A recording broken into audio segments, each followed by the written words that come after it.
El padre de mi esposa me llamó basura inútil delante de toda la familia. Ella merece algo mejor, dijo. Yo simplemente asentí educadamente y respondí, tiene razón, y me fui de su casa solo. Al día siguiente, a las 10 de la mañana, él recibió 3 mensajes, uno del abogado diciendo, el acuerdo ha sido cancelado, otro de su hija diciendo, te odio, y uno mío, nunca subestimes el poder de la basura. Antes de continuar, te invito a suscribirte aquí al canal y a dejar tu like en el botón del me gusta. Esto me ayuda muchísimo. Y cuéntame, ¿desde dónde estás escuchando mi historia? ¿Qué hora es en tu país? Estaré muy agradecido de saberlo. Mi nombre es Mateus Oliveira, un hombre de 37 años que ha pasado la última década y media construyendo un imperio de inversiones en Sao Paulo. Operé entre bastidores, a través de holdings y empresas fantasma, asegurándome de que mi identidad estuviera enterrada bajo pilas de documentos. Así era como me gustaba, invisible, poderoso e inquebrantable. Sin embargo,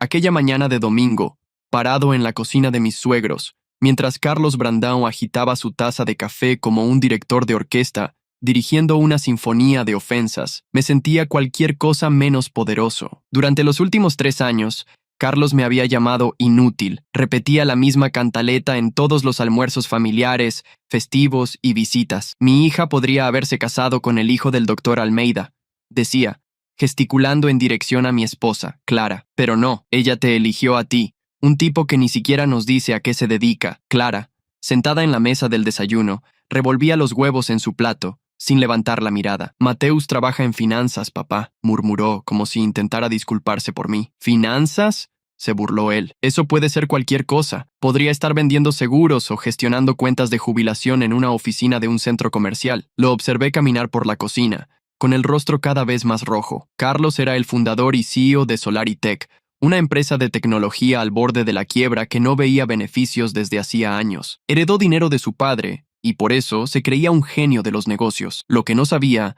es que yo había estado vigilando los balances de SolariTech durante meses. La empresa estaba perdiendo dinero a raudales y necesitaba un inversor anónimo, el tipo de trabajo que yo hacía con los ojos cerrados. Te quedas ahí callado, me acusó, señalándome con el dedo en el pecho. Los hombres de verdad se defienden. Yo asentí. Tiene razón, señor Brandão. El silencio se apoderó de la cocina. Clara me miró confundida, e incluso Carlos se quedó sorprendido. Tengo razón, dijo con la voz vacilante. Por supuesto, respondí, cogiendo mi chaqueta. Clara merece a alguien mejor. Salí por la puerta, sintiendo sus ojos en mi espalda. Afuera, el aire frío de noviembre me dio la certeza de que algo grande estaba a punto de suceder. Conocí a Clara hace 5 años, en una conferencia de tecnología en Campinas. Ella era brillante y le apasionaba su trabajo en una pequeña startup. Yo estaba allí evaluando posibles inversiones en el sector. Me enamoré rápidamente. Nos casamos 19 meses después, en una ceremonia sencilla, de la que su padre se quejó durante semanas porque él quería algo grande, algo que impresionara a sus amigos del club. Los problemas comenzaron en nuestra primera Navidad como casados. Carlos bebió demasiado y me presionó sobre mi trabajo. Le di las mismas respuestas vagas que daba a todos: inversiones privadas, gestión de cartera. Todo técnicamente verdadero,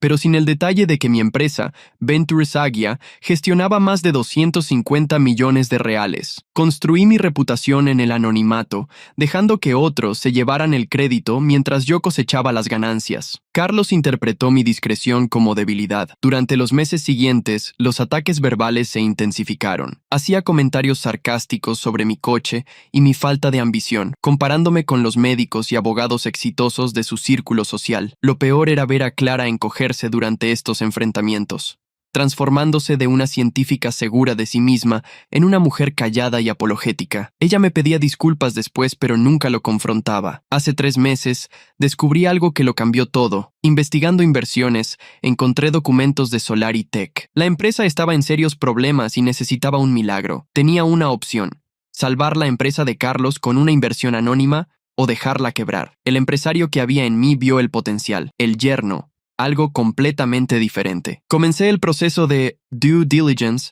manteniendo mi identidad enterrada bajo capas de anonimato. Carlos nunca sabría que su salvación estaba sentada en la mesa de la cena, escuchando sus insultos. El punto de quiebre llegó hace 3 semanas, en el cumpleaños de Clara. Estábamos en casa de Carlos y él invitó a su cuñado, Antonio, un cirujano cardíaco al que le gustaba presumir de su yate. El yate costó más de lo que la mayoría de la gente gana en 5 años, anunció Carlos, mientras Clara cortaba la tarta. ¿Y tú, Mateus, alguna compra grande recientemente? Debería haber notado que era una trampa. Los ojos de Carlos brillaron con la misma malicia de siempre. Mateus no hace ese tipo de compras, dijo, con una falsa empatía. Él es un hombre más práctico. Mi hija es una científica brillante, publicada en grandes revistas. Podría haberse casado con cualquiera, un médico, un abogado. En cambio se conformó, gesticuló vagamente en mi dirección. Bueno, todos cometemos errores. La sala se quedó en silencio. La mano de Clara se relajó en la mía, bajo la mesa. Antonio miró a la tarta. Carlos sonrió, esperando mi reacción. Miré a Clara. Ella estaba mirando su regazo, con el rostro rojo de vergüenza. No por su padre, sino por mí. Fue en ese momento que lo entendí. No iba a mejorar. Clara no me defendería porque, en el fondo, ella estaba de acuerdo con él. Tal vez no totalmente, pero lo suficiente como para quedarse callada, lo suficiente como para dejarlo destruirme delante de su familia. Me levanté, dejé la servilleta en la mesa y miré directamente a Carlos. Tiene usted toda la razón. Ella merece algo mejor. Besé la frente de Clara, cogí mi abrigo y salí. Pude oírla llamarme, pero no me di la vuelta. Tenía un trabajo que hacer. De camino a casa, tomé una decisión. No firmaría los documentos de inversión para SolariTech. En su lugar, haría algo mucho más satisfactorio. Haría que Carlos Brandão aprendiera exactamente lo que se sentía al necesitar a alguien que él consideraba inútil. A la mañana siguiente, llamé a mi abogado, Pedro Lima, y le pedí que preparara 3 documentos: una retirada formal del interés de inversión en SolariTech, un aviso de rescisión para el acuerdo de financiación pendiente, y una autorización que me permitiría revelar mi identidad como el inversor anónimo. ¿Estás seguro, Mateus?, preguntó Pedro. Has pasado meses con la due diligence. Los fundamentos son sólidos. Estoy seguro, respondí. A veces, la mejor inversión es la que no se hace. Al mediodía, tenía todo lo que necesitaba. Pedro entregaría el aviso de retirada a SolariTech a las 10 de la mañana siguiente. Quería que Carlos tuviera un día entero para entrar en pánico antes de que entendiera lo que había sucedido. Esa noche, Clara llegó a casa. Había estado en casa de su hermana desde la cena de cumpleaños, y pude ver que había llorado. Necesitamos hablar, dijo, sentándose frente a mí en la sala. Mi padre me llamó hoy. Está preocupado por haber ido demasiado lejos. Quiere disculparse. Casi me río. Ella todavía pensaba que era una cuestión de sentimientos heridos. No tenía idea de que su padre acababa de insultar a la única persona que podía salvar su empresa. Clara, dije cuidadosamente, ¿cuánto tiempo llevas avergonzada de mí? La pregunta la tomó por sorpresa. ¿Qué? No estoy avergonzada. Nunca le dijiste a tu padre que dejara de insultarme, ni una sola vez en 3 años. Me llamó inútil delante de toda la familia. No dijiste nada. Los ojos de Clara se llenaron de lágrimas. No sabía qué decir. Se enfada mucho cuando la gente lo confronta. Entonces elegiste su comodidad en lugar de mi dignidad. Eso no es justo. Pero era justo, y ambos lo sabíamos. Clara había tomado su decisión hace mucho tiempo. Cada vez que se quedaba callada, lo elegía a él en lugar de a su marido. Te amo, dijo, lo que de alguna manera empeoró la situación. Lo sé, pero el amor no es suficiente cuando no luchas por él. Se fue 1 hora después, y supe que no volvería. Aunque siguiéramos casados, siempre habría una parte de ella que me vería a través de los ojos de su padre. A la mañana siguiente, me levanté temprano y fui a la oficina. A las 10 en punto, llamé a Pedro para confirmar que el aviso de retirada había sido entregado. 20 minutos después, mi teléfono sonó. Mateus, la voz de Clara estaba temblorosa. La empresa de mi padre acaba de perder a su mayor inversor, 15 millones. Él está completamente destrozado. Los abogados no dicen quién se fue, solo que era un grupo anónimo, pero que ahora están alegando incumplimiento de confidencialidad. Mi padre habla de bancarrota. Me quedé en silencio. Mateus, sé que trabajas en finanzas. ¿Podrías ver si descubres algo sobre ese grupo de inversiones? La ironía era perfecta. Ella me estaba pidiendo que encontrara al inversor que podría salvar a su padre, sin saber que estaba hablando con él. Veré qué puedo hacer, dije. Después de colgar, preparé 2 mensajes de texto para enviar a la mañana siguiente, uno para Clara y otro para Carlos. Ambos llegarían a las 10 en punto, junto con un tercer mensaje de Pedro. Mañana por la tarde, todos ellos sabrían exactamente con quién estaban tratando. Esa noche, revisé los registros de SolariTech una vez más. Lo que encontré confirmó todo lo que sospechaba. La empresa había estado perdiendo dinero durante 18 meses, desde el lanzamiento de un producto fallido que Carlos insistió en seguir, ignorando las advertencias de su propio equipo de investigación. Había despedido a 3 científicos senior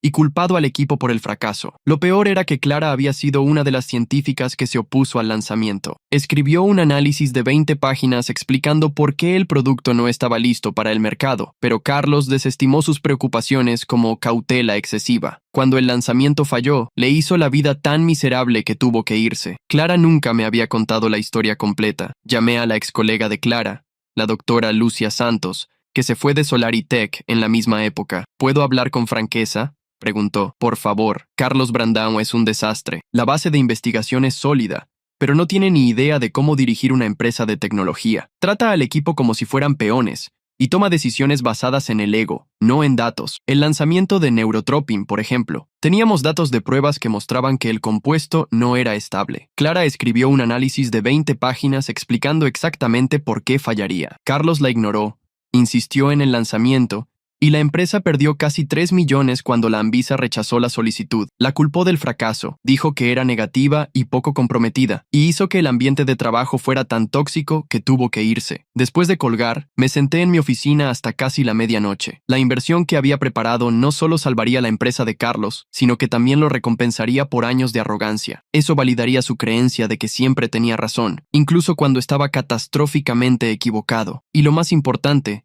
significaría que Clara nunca tendría que elegir entre su padre y su marido. Podría mantener ambas relaciones intactas, pero ahora tendría que elegir, y yo sabía qué elección haría. A la mañana siguiente, llegué a la oficina temprano. A las 9:45 llamé a Clara. Mateus, ¿estás bien? Me estás asustando. Soy el inversor anónimo que se retiró de SolariTech, le dije. Mi empresa Ventures Agia estaba lista para invertir 15 millones en la empresa de tu padre. Retiré la oferta ayer por la mañana. Silencio. Eso es imposible. Tú no tienes 15 millones. Soy el dueño de Ventures Agia. Gestionamos más de 250 millones en activos. Yo era el inversor anónimo con el que tu padre estaba negociando durante meses. Esto es una especie de broma. Revisa tu teléfono. Recibirás un mensaje en exactamente 12 minutos. Tu padre también. El mensaje será mío, confirmando todo lo que te acabo de decir. Mateus, esto no tiene sentido. ¿Por qué no me lo dijiste? Porque no necesitaba que lo supieras, y porque quería ver cómo trataría tu familia a alguien que ellos creían que estaba por debajo de ellos. La inversión se habría hecho si tu padre no me hubiera llamado inútil delante de toda su familia, y tú no hubieras dicho nada. Clara empezó a llorar. Debí haberte defendido, lo sé, pero Mateus, es la vida de mi padre. Su empresa. No puedes destruirlo solo porque tus sentimientos fueron heridos. No son mis sentimientos, Clara. Es sobre el respeto y las consecuencias. Por favor, no hagas esto. Podemos resolverlo. Hablaré con él. Haré que se disculpe. Es demasiado tarde para disculpas. Exactamente a las 10 en punto, mi teléfono vibró con la confirmación de que los mensajes habían sido entregados. El teléfono de Clara vibró al mismo tiempo. Dios mío, susurró. Mateus, por favor, te lo ruego. No destruyas a mi padre. No lo voy a destruir, Clara. Lo voy a dejar enfrentar las consecuencias de sus propias elecciones. Eso es cruel. Lo que es cruel es ver a tu marido ser humillado durante 3 años y nunca decir una palabra para impedirlo. Clara colgó. 5 minutos después, mi teléfono sonó de nuevo. Era Carlos, y estaba gritando. ¡Hijo de puta! ¿Crees que puedes destruir mi empresa porque herí tus sentimientos? Señor Brandão, creo que ha entendido mal la situación. Yo no destruí nada. Estoy dejando que su empresa tenga éxito o fracase basándose en sus propios méritos, sin mi dinero para sostenerla. No he incumplido ninguna ley, ningún contrato. Carlos se quedó en silencio por un momento. Cuando volvió a hablar, su voz era diferente, más pequeña. ¿Qué es lo que quiere? Nada, señor Brandão. No quiero nada de usted. Quiero que entienda lo que se siente al ser un inútil. Colgué el teléfono. Se acabó. 3 días después, Clara solicitó el divorcio. Fue a la casa mientras yo estaba en el trabajo y empacó sus cosas, dejando una carta en la encimera de la cocina. La carta decía que no podía estar casada con alguien que deliberadamente haría daño a su familia. Lo que no mencionó es que también había cortado el contacto con su padre. Lo descubrí por Lucia Santos, que lo oyó de otro ex empleado de SolariTech. Clara confrontó a Carlos sobre cómo me había tratado, y cuando él intentó justificar su comportamiento, ella le dijo lo que pensaba de sus decisiones de negocio, su trato al equipo de investigación y sus años de abuso verbal. La conversación terminó con Clara diciéndole a su padre que él había destruido su matrimonio y su carrera, y que nunca más quería volver a verlo. En una semana, Las noticias de los problemas financieros de SolariTech se extendieron. Otros 2 potenciales inversores se retiraron. Carlos se vio obligado a despedir empleados y a cerrar la instalación de investigación secundaria. El periódico local publicó un artículo sobre las dificultades de la empresa, centrándose en la misteriosa retirada de su principal fuente de financiación. Él se negó a hacer comentarios, pero el artículo citó a varios exempleados que pintaron un cuadro de una empresa con problemas de liderazgo y malas decisiones estratégicas. A finales de mes, Carlos puso la casa en venta para mantener a flote la empresa. La membresía del club de campo se fue. La casa de vacaciones se fue. Pasé por delante de su casa un día y lo vi en el jardín delantero, arrancando malas hierbas. Parecía más viejo, más pequeño, como un hombre que finalmente se había quedado sin otras personas a las que culpar. 6 meses después,